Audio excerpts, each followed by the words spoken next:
Yesterday, Ethan Van Sciver had another struggle session for Comicsgate as they had a really bad weekend at HeroesCon, everybody. Really, really bad weekend. And this video is pretty funny, and we're going to get into everything that happened that just makes this even more of a joke as sales are struggling, guys. Nobody's buying books from these guys' live streams anymore. Nobody cares about the books anymore. It just turned into a thing where Ethan just attacks Eric July over and over and over and over and over again, spends 3-4 hours a night doing so, farming super chats from Dick Masterson's audience, and none of these guys care about comics whatsoever. And so everybody who is there for comics, the Comicsgate Kings who sit there on these streams and just like wait quietly to get the nod where it's like, okay, it's your turn to do the telethon promotion. Like it's a boomer show that nobody watches anymore. Those aren't selling anymore, and it's been massive problems that are going on. Now, one massive major Comicsgate player is voicing his dissatisfaction with Comicsgate as all of this rolls along today, and Ethan went full coat mode over the weekend as well. We're going to get into all of this in just a minute. Please hit the like and subscribe button and join us here as we talk about all things comics, and this is going to be very funny. I'm going to cover this clip first and then show you who's kind of quitting Comicsgate. It's really funny stuff. If you missed Shane Davis's lonely and sad weekend, where he was showed just how much of a kind of a quizzling weirdo he was over the weekend, watch my videos from yesterday. It's so funny stuff. Let's get into this right here. So this was Ethan's live stream last night, and he gets super chatted by none other than Liam Gray. Now, Liam Gray is a funny case study. Ethan Van Sciver picked this guy up who's extremely mentally ill. The guy's very weird and just makes up weird lies about his life on the internet. There's been strange things happening in his house, from like a puppy mill going on. It's just weird. And so a bunch of dogs dying of parvo. I don't understand. But the guy like pretends like he's like this mega successful comic creator. Hello, I'm the founder and CEO of Conquest Comics, and live streams every single day for hours to like 10 people watching him. And so he has no audience of his own. Now, as he's gone along, there's been problems with what he's done. Ethan, at the very beginning, he was complaining, and he got a little bit of notoriety for complaining that his books weren't selling. Ethan Van Sciver brought him along and pumped his campaign, his first one called Xenotype, to $75,000 US. Now, it was revealed that Ethan Van Sciver himself bought like a full crate of the Xenotype books. So several thousand of that was Ethan just paying for the campaign. And I think there's a lot of that going on in Comicsgate to make these things look much more successful than they actually are. And that's been a big problem. We've seen the weird correlation to like Shane Davis's campaigns this last week as well. It just, the numbers seem very funky, and I don't think these guys are selling what they say that they're selling to people, which is pretty interesting. Now, Liam Gray found out quickly when he actually just tried to do his own thing and didn't get promoted by Ethan Van Sciver that his campaigns were getting a couple hundred backers and like maybe $10,000. And it was a big cry fest for years over that. He had this book come out. So Xenotype, he screwed up the printing, and the pages are literally out of order. So you would read like page 3, then page 2, then page 5, then page 4. And so you couldn't even read the book for half the ones that were printed and got shipped out. He just didn't bother proofreading them. It just shows exactly what Comicsgate's quote quality over quantity is always really about. They're going off on Eric July's one misprint, which was like not even a big deal whatsoever. And this is the type of stuff that Ethan Van Sciver promotes. You can't make this type of stuff up. Printed backwards, literally screwed up. And he's swept for it too. Liam Gray went out there and said it was a Korean manga version, and that's how they read things in Korea. That's not how it actually works in Korea. It was a big spurg out that lasted years from this guy. Now, his next book, like I said, which was called Boy Island or something like that, it only made like 10 grand. And he promises artists like, percentages that artists, they eventually split up. It failed pretty badly, and he never delivered it to backers. It just never came out. All the money just was gone, evaporated. And again, this is who Ethan Van Sciver promotes on his platform big time, because he knows that like if the alternative to Ethan Van Sciver is somebody who printed his books backwards and screwed things up, is a mentally ill weirdo who doesn't deliver his books, then it makes his books look better among that audience. And so, like, he's kind of in control of the audience. It's a weird narcissistic thing. That's why that's the only people outside of the former and Marvel and DC people that get promoted. The former Marvel and DC people there are to make him look legitimate, like we're all professionals who have been in the industry for 30 years, even though it's not a great credential. And then the people he brings up are people who are likely to fail, so that it just consolidates the people. And that's why he doesn't promote the good books by people who are writers, especially because he doesn't want you to know what good writing is. Really, really funny. All right, guys. So this goes here, and that's kind of the background lore of Liam Gray. Liam Gray then made a book called Dino King last year, and Ethan Van Sciver promoted it heavily. He made videos about it. He like went hard on the live streams like I've never seen, and it got the guy about $30,000 on this. So Liam Gray was at the top of the world again, thinking I'm the best, and Ethan says my book's the best. Wow!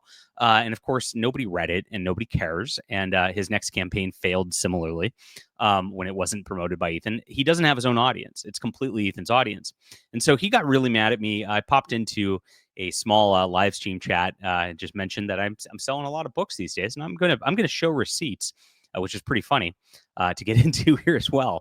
Good stuff. Let's see what Liam has to say. In the Motown Chat. Today we'll listen to R&B and soul. Oh my gosh. Today we'll listen to yacht rock. She doesn't like any of it. She just doesn't like the noise. Here's Liam says, JDA popped into the chat the other day bragging he'd sold more comics than me.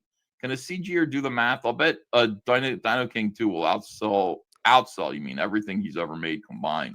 Hilarious right here. So bragging sold more comics than me. Of course I do, all the time. And when it comes to regular books, it's those numbers are like 100x. So not very smart of Liam Gray here. Outside, he's ever combined, right? And so Dino King 2 is going to be his next one. He's going to try to launch that off of Dino King 1 because, of course, Ethan promoted Dino King 1, hoping that Ethan's going to promote Dino King 2. Now, pretty much interesting. Ethan knows I vastly outsell actually everybody in Comicsgate, including Ethan, which is really funny. And so he knows, okay, this is something that I have to be I can't lie about that hard. So he doesn't actually give into Liam's narrative here, where Liam wants to say, "I'm not selling. Oh, it's all fake, right?" Listen to what he says, and listen how passive aggressive he is and mad he is at how successful I am at selling books. This is just so telling. Well, here's the thing, Liam. Here's the thing that JDA is doing that you're not doing. JDA is making awful clickbait content, exploitative clickbait content with horrible titles. So here we go. He doesn't say I'm not selling. He knows I am. He knows exactly that I'm selling way better than anybody in his circles, and it makes him seethe. But it's because of my clickbait content. So he's mad that I'm advertising better than everybody else and growing my own audience of people that follow me. Do you see what the trend is, guys? They don't want anybody to follow anybody but Ethan Van Sciver, so he can control and just parse things out like a little pyramid scheme down the line. And he's angry about that. And his little minion who, can't actually sell anything outside of his own, stuff because he's so incompetent, he can't even print the story in the right direction. Is so mad and wants Daddy Ethan here to go, please, Ethan, tell everybody I sell more than JDA. Tell them I'm successful. And Ethan can't even do it because it's not true. Ethan's just mad that I'm selling for, quote, the wrong reasons. Like it's a good reason to sell just because Ethan Van Sciver says you should buy your book. Yeah, right. That's the worst possible reason. And that never is sustainable for anybody. Anybody who doesn't just leech off of this thing at some point realizes they have no audience and nobody's actually reading or talking about their books, and that's a massive problem. Mine keep getting talked about, and I'm going to show you in a second. This is a crazy day. I'm crushing it. I'm like over the moon today, guys, and this is pretty funny right here. But in every single one of his videos, he's fishing for people to back his comics. Buy my books. Everything's woke right now, so if you just come and back me, he's mad. We're going to fight back with it. And then, now this is pretty funny because Ethan Van Sciver, if you don't remember the lore, made his channel a success and built this to a big spot where he can sell his books off the back of The Last Jedi. And he would criticize The Last Jedi for being woke. That is literally why he has a following and a fan base on YouTube that sells his comics to begin with. Very, very funny stuff right there. And he's mad that somebody else is doing it too because he doesn't have control over that. It's very, very interesting psychological analysis of how this goes. And they're having bad weekend, guys. Like I said, their stuff's not selling. Shane Davis is not selling his book right now. Art Bear is having problems, which I'm going to get to. And Art Bear is actually the most talented out of these guys. Very sad to see what's happening in this spot. And there's a lot of frustration, and Ethan's going to react very passive aggressively after this as well. Then here's an ad for his stupid comic book. And most people will not back his comics, but some will. If you're making clickbait content and you're fishing like that for backers, you're going to get 2 or 3, maybe 4 a day. And JDA does that like all the time. You don't do it at all. So It's not 2 or 3 or 4 a day. I'm on average moving about 20 books a day. And so you add that times 365 guys. And, that's on average, right? I'm going to show you we had a much better day. That's about 8,000 books a year right there. That's not chump change. And that's a lot more than anybody else in Comicsgate's doing in an annual basis by far. And so that's why these guys are so bitter and so angry. I've learned how to market and they have not, and they're mad about it. And of course, they're just diminishing. They're not growing. Nobody's buying more of their books. No new audience is coming in, yet new audiences are coming in here. So JDA's current comic book is like at $50,000 in funding. It did more than that afterwards. Whatever it is, whatever that the female space fake character that he created. He's so mad. People love my character, Ayla Vryn. And we're going to have book 3 out sometime this year for you guys as well, because it's been super successful. But he doesn't talk about it much more than that. He's just very, very mad. You can tell he's bitter about my actual work, and he's bitter about the fact that people like it, and he doesn't want people to like it. He goes off saying the cover's pretty is the only reason that people are buying it. Yeah, people buy books because of covers. And guess what? He markets most of his books as, oh, it's a 48-hour variant cover. Get it before it's gone. So he literally sells his books because of its covers too, not because of the content, because his content isn't there. He hasn't even drawn it or made it yet. And we're 3 years into the process of him selling his book. That's why these guys are so mad. So this is what happened yesterday. I sold 100 copies of my book, Justified Saga, the Nano Templar, just yesterday. And of course, we've been selling like crazy. And this is, that's my Amazon sales mark numbers, and this is Justified, and it gets really, really cool. This is where I'm at right now. I'm number 2 in Christian science fiction totally, guys. And so I would like you to come in. It's only 99 cents. I put it on a sale because this is book 1 of a trilogy, because what I'm going to do and what was going to happen here, this is where these guys lose the plot. Everybody's going to buy book 1 99 cents. They're going to see that they love it, and then they're going to buy books 2 and 3 at the full price. This is a standard way of selling on Amazon and doing things very, very well. And so in a couple weeks, those sales will start to come in for those other books, and I'm just going to make a killing on this stuff. And these guys are just opposed to doing any of this stuff because, look, 99 cents to them, they're like, oh, I can't bilk this backer, because they know they have to bilk that backer for $100, $200 one time, because if they don't get that $100 or $200, that person's not going to read the comic book. They're not there for them. They might not be there next week. I've got people who keep coming back over and over and over again for my books because I keep putting them out like this. And so, guys, grab this in the description below. I think we can get to number 1 today. Again, this was a number 1 bestseller when it came out, and being up on top was really, really cool at that point. And it's doing so again. You can see I've got 210 ratings and reviews right here, 4.3 stars, doing really, really well. People love it. And people love it because it's quality and because it's awesome and because it's space crusading. And that's what I like to write about. So grab this in the description below. And thank you guys for making us number 2. If we don't hit number 1, it's still amazing. I'm very, very thrilled where we're at. And of course, I really appreciate my group that's been built on readers. Everybody in my group now are readers. My Discord, we've got 1,000 readers strong.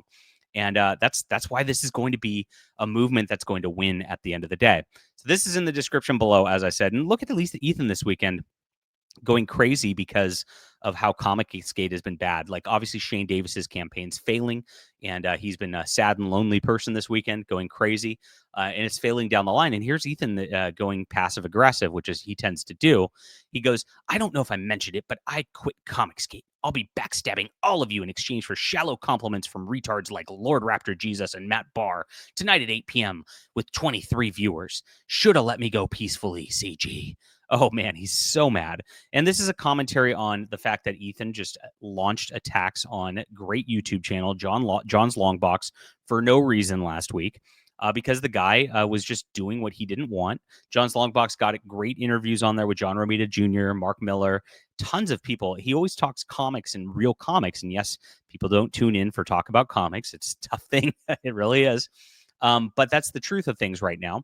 And so he just started going after him. And then he went after Richard Embry, another person who is just making good comics out there.